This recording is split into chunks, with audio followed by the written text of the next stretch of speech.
గారు రెండో cinema sir, మీరు అంత కంగారు పెట్టేస్తారు. అడుగుతున్నాను సార్, నా అనుమానం అడిగాను సార్. మాండలికం వాడారు కదా, పదాలు ఎలా జాగ్రత్త తీసుకున్నారు? అదే సినిమా వాళ్ళకి ఒక లీనియన్స్ ఉంటుంది సరే, కదా. ఆయన వదిలేస్తా. మిమ్మల్ని అడుగుతున్నా ఈ సినిమాలో పొలిటికల్ వ్యవస్థ, పోలీస్ వ్యవస్థ మీద సిచ్యువేషన్. సో ఆంధ్రాలో వ్యవస్థలు అస్తవ్యస్తంగా అవుతున్నాయని ఒక బయట కామెంట్ ఉంది. ఇప్పుడు మీరు బయట కామెంటా మీ కామెంట్?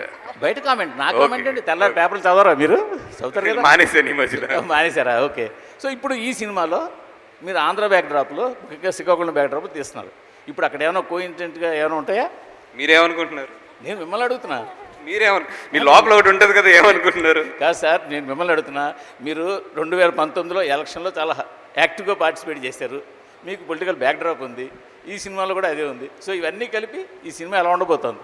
అంటే ఒకటైతే నేను హానెస్ట్గా చెప్తానండి, మీరు అన్న మాటలో ఐ హ్యావ్ సీన్ ఫ్రమ్ 2009 నుంచి ఎలక్షన్స్ బాగా యాక్టివ్గా పార్టిసిపేట్ చేస్తున్నాను కదా.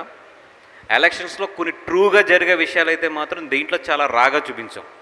అంటే గ్రౌండ్లో నిజంగా ఒక ఎలక్షన్ అప్పుడు ఏం జరుగుద్ది, అక్కడ సిచ్యువేషన్స్ ఎట్లా ఉంటాయి, ఓటర్ల మనస్తత్వం ఎట్లా ఉంటుంది, సేమ్ టైం అక్కడ ఒక చిన్న ఇన్సిడెంట్స్ కూడా ఎంత ఫైర్ అప్ అయిపోతాయి ఎలక్షన్ టైంలో అనేది నేను చూసిన ఎక్స్పీరియన్సెస్, నేను పడ్డ ఎక్స్పీరియన్సెస్ అన్నీ కూడా చాలా మాత్రం మీకు వాంటేజెస్ కానీ ఈ సినిమాలో జరుగుతున్నప్పుడు మాత్రం మీరు అందరూ అనుకుంటారు ఇది ఈయన బాగా కింద నుంచి తీసుకొచ్చాడు ఈ మాంటేజ్ని అని.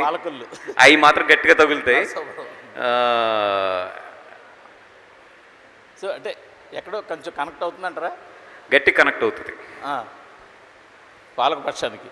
ఏమండి? పాలకపక్షానికి అలాగని లేదు. పాలకపక్షం ఆర్ అపోజిట్ పక్షం ఇట్లా కాకుండా అసలు అంటే we never went to the government sides, we went to the election and the voter side.